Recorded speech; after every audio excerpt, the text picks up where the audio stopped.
abad ke-18.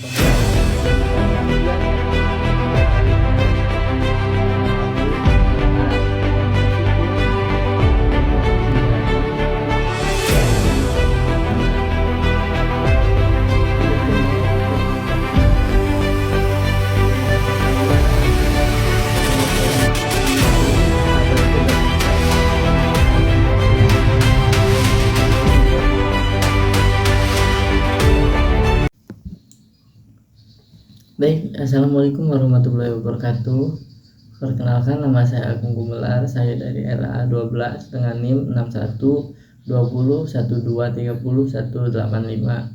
Saya di sini akan menjelaskan tentang materi kepemimpinan bisnis dari pertemuan pertama sampai pertemuan ke-7. Baik, langsung saja kita ke pembahasan. Yang pertama yaitu sejarah perkembangan manajemen kepemimpinan. Manajemen kepemimpinan merupakan bidang yang berkembang seiring dengan perubahan zaman dan kebutuhan masyarakat. Nah, berikut adalah sejarah perkembangan manajemen kepemimpinan. Dan yang pertama yaitu era klasik sebelum abad ke-20. Yang kedua, revolusi industri abad ke-18 dan ke-19. Yang ketiga, era human relation awal abad ke-20. Yang keempat, era behavioral psyche pertengahan abad ke-20. 5. Era sistem dan kontingensi 1970-an mungkin. Yang keenam, era transportasi nasional 1980-an hingga awal 2000-an. Yang ketujuh, era kepemimpinan berbasis data AI 2020-an atau masa depan. Dan materi kedua yaitu model dan teori kepemimpinan bisnis. Sejarah perkembangan manajemen kepemimpinan mencerminkan evolusi pendekatan dan konsep kepemimpinan dari masa ke masa. Pada era klasik pra 1800-an, kepemimpinan berpusat pada otoritas dengan hierarki dengan fokus pada ketaatan selama revolusi industri 1800-an. Muncul pendekatan ilmiah yang menekankan efisien dan produktivitas seperti scientific management oleh Frederick Taylor mungkin ya. Memasuki era hubungan manusia 1900-an mungkin. Kalau yang saya tahu, perhatian mulai diberikan pada kebutuhan sosial dan psikologi karyawan dengan eksperimen How to Hold on Elton Mayon dan teori X dan Y mungkin oleh Douglas McGregor menjadikan kontribusi utama pada era kontingensi dan situasi pada tahun 1950-an dan 1980-an. Muncul teori bahwa efektif kepemimpinan tergantung pada situasi seperti modal kontingensi Fiedler dan modal kepemimpinan situasional Hersey dan Blackhart. Nah, pada era modern dan transformasi 1980-an sampai sekarang nih, kepemimpinan diharapkan mampu menginspirasi, memberdayakan dan mendorong inovasi dengan teori kepemimpinan transformasional dan servant leadership menjadi dominan.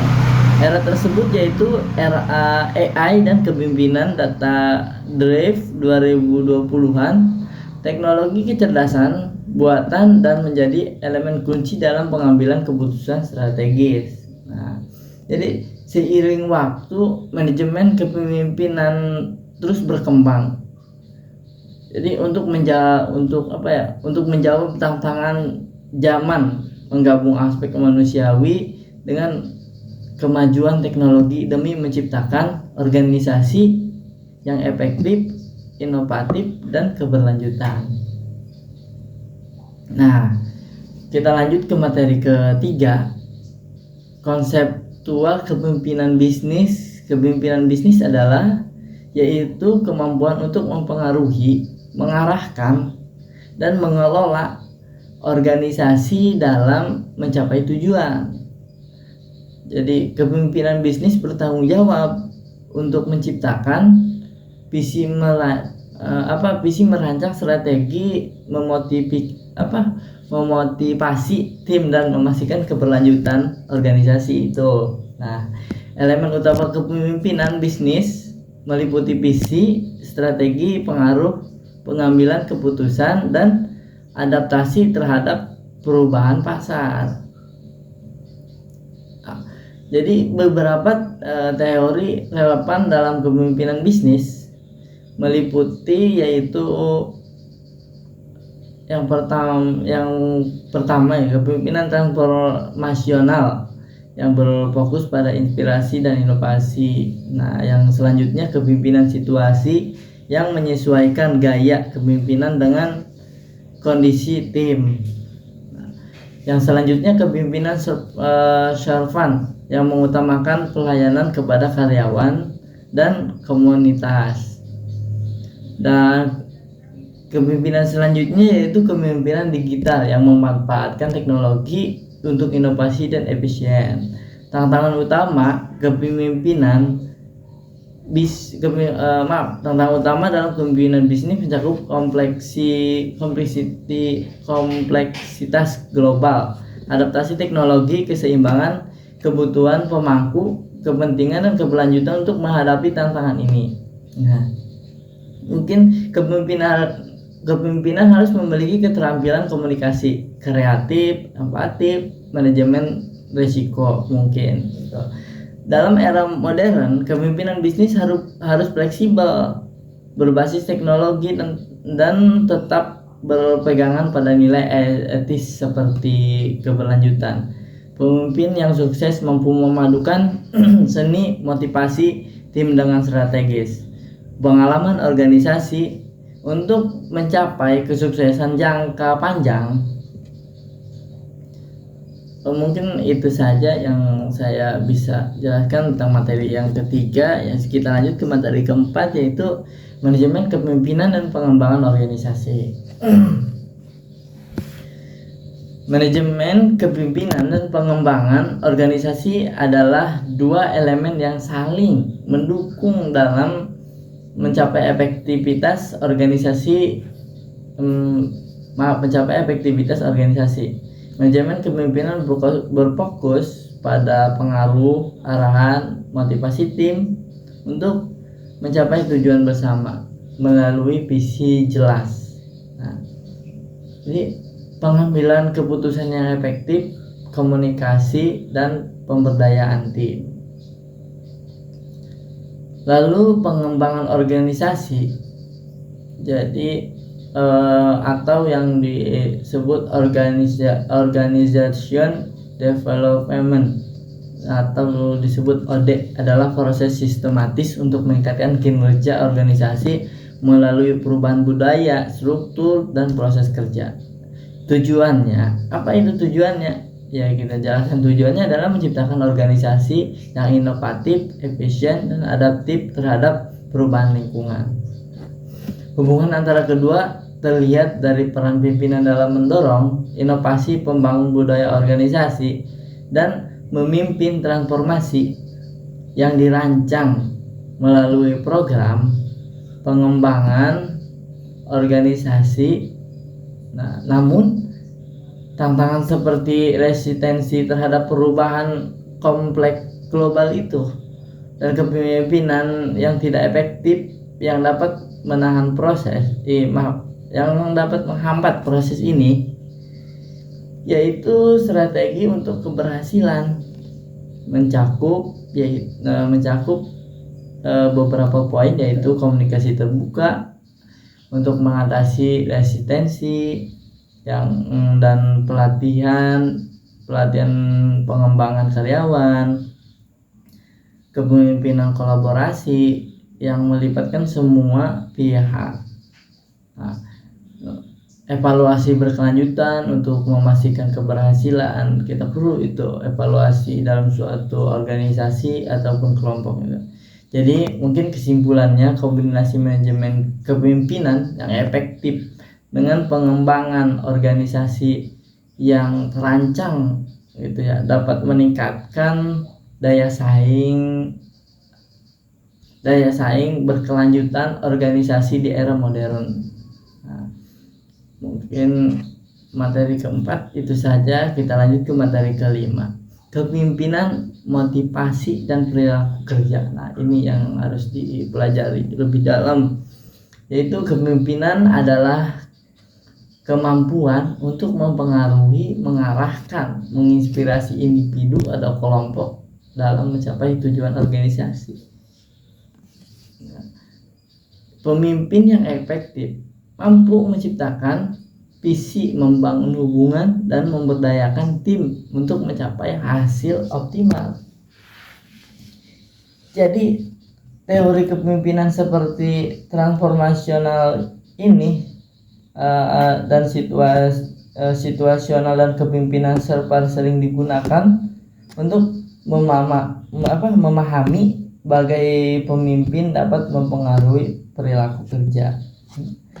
Motivasinya adalah faktor yang mendorong individu untuk bertindak mencapai tujuan dalam konteks kerja. Motivasi dapat dibagi menjadi dapat menjadi dua, yaitu motivasi intriksi, yang kedua motivasi ekstriksi. Perilaku kerja mungkin adalah cara individu tertindak dalam lingkungan kerja yang dipengaruhi oleh kepemimpinan, motivasi, dan budaya organisasi. Perilaku kerja positif seperti kolaborasi dan inovasi meningkatkan produktivitas. Sebaliknya, perilaku negatif seperti seperti apatis atau konflik dapat menghambat pencapaian tujuannya. Materi keenam yaitu tren perspektif manajemen kepemimpinan. Kalau tidak salah, baik, yaitu kepemimpinan terus berkembang seiring perubahan teknologi budaya dan kebutuhan organisasi.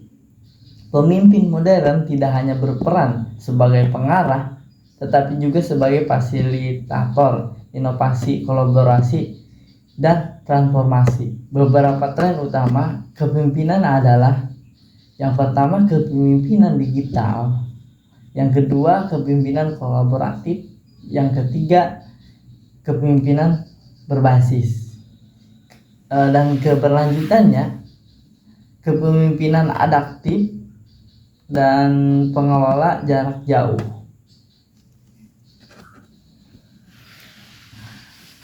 Perspektif manajemen kepemimpinan mencakup berbagai pendekatan, yaitu perspektif transformasional, dua perspektif situasional, yang ketiga perspektif servant leadership,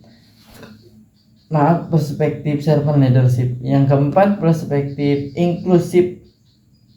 Dan kita lanjut materi ketujuh, yaitu strategi kepemimpinan. Strategi kepemimpinan adalah pendekatan yang digunakan oleh pemimpin untuk mengaruhi, mengarahkan, dan mencapai tujuan organisasi secara efektif. Strategi ini melibatkan keputusan tentang bagaimana memotivasi tim menghadapi tantangan, mencapai visi organisasi. Beberapa elemen kunci dalam strategi kepemimpinan adalah menentukan visi dan tujuan. Yang kedua, kepemimpinan yang adaptif. Yang ketiga, memberdayakan tim. Yang keempat, pengelola perubahan. Yang kelima, komunikasi yang efektif, tidak maupun secara online atau offline. Dan yang keenam, pemberian penghargaan dan pengakuan. Yang ketujuh, kepemimpinan berbasis nilai. Mungkin itu saja yang saya bisa jelaskan tentang kepemimpinan bisnis. Apabila ada kata-kata yang salah dan ucapan yang salah dari mulut saya atau dari perilaku saya dan gerak-gerik tangan saya, mohon dimaafkan. Wabillahi taufiq wal hidayah. Wassalamualaikum warahmatullahi wabarakatuh. Terima kasih.